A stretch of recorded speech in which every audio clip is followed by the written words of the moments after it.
Hi all, how you doing? Hope you're doing great wherever you are in the world. Thought I'd get a little bit technical, or try to anyway, and try to discuss the Bitcoin stock to flow model as best as I can. Sorry if I get it wrong in advance. So the Bitcoin stock to flow model was created by a guy called Plan B, who's pretty famous on Twitter mainly. Okay, that's where his prominence sort of came. Okay, on Twitter, but he also um, runs well. He's in charge of over billions of dollars of assets, basically. So I guess you can call him an asset manager. Okay, and he hails from the Netherlands. Okay, Holland. Okay. But he was the creator of the Bitcoin stock to flow model. I don't think he was actually the creator of the stock. I mean, he's got here the creator of the stock to flow model. I don't think he was actually the creator of the stock to flow model, because you can have stock to flow models for gold, silver, and commodities like copper, things like that. Basically, wherever there is sort of new, fresh supply of product or stock, okay, whatever it is, okay, with the current amount of stuff of that stuff. All right, so it's kind of made famous with the Bitcoin one. So if we have a look at this chart here, we got the Bitcoin price here on the left, and you can see here it starts at kind of $1 and jumps up to 100. So this is like in multiples of 10. So this is a kind of logarithmic scale. Okay, so you can see here going from 100,000 here to a million is a small step.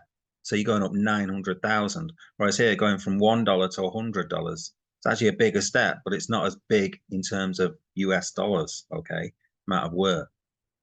So that's the left-hand side.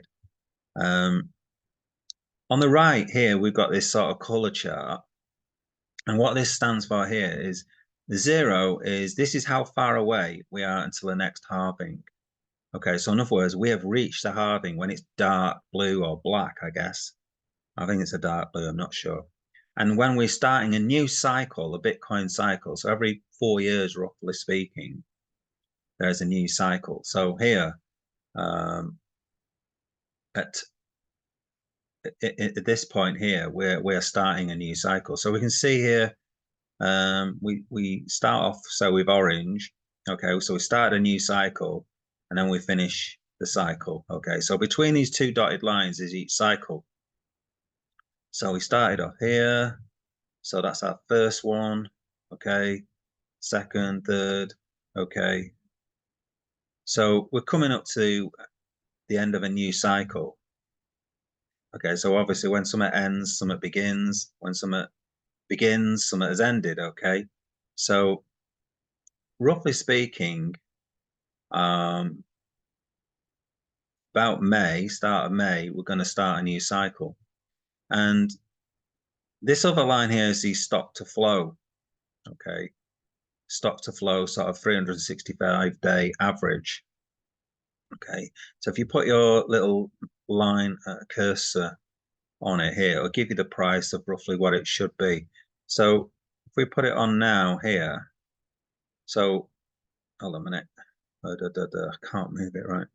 Oh, December the 20th, it says $50,000. So we're slightly below it. I think we're at 40, just over 44,000. So we're like $6,000 below it.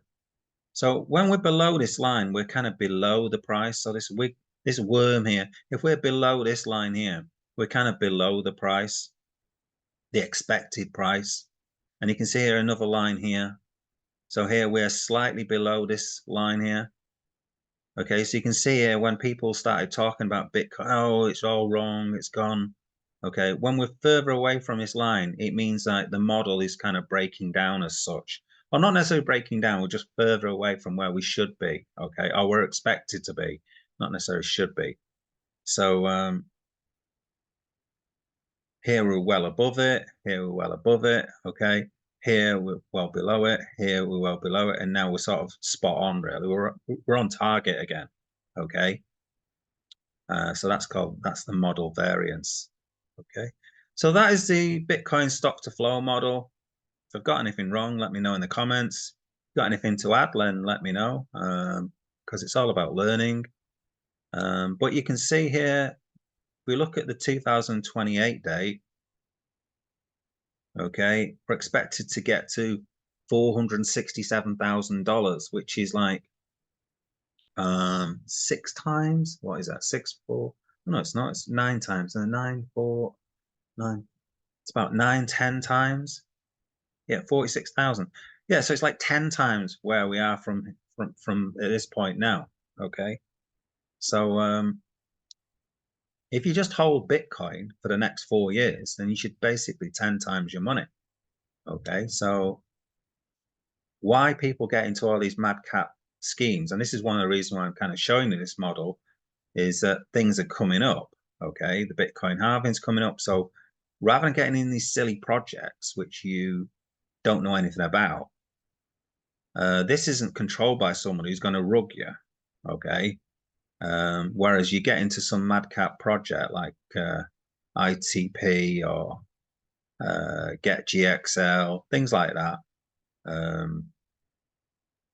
All of those madcap schemes that Jonathan Sellers like promoting all the time, and all those other scam YouTubers. Why are you getting into that when this model has panned out pretty well for over 10 years? Okay, so if you think about all those YouTubers who keep saying, oh, it's been paying for 6 months. Well, you could argue this has been paying for more than 12 years. Okay, this has been paying for more than 12 years. So is it going to continue for another 4 years? Okay. So if it 10x's in the next 4 years, would you be happy by that? That's all you got to kind of ask yourself. Would you be happy if your money 10x'd in the next 4 and a bit years? All right. So instead of getting all these madcap projects, think about maybe just buying Bitcoin. Okay.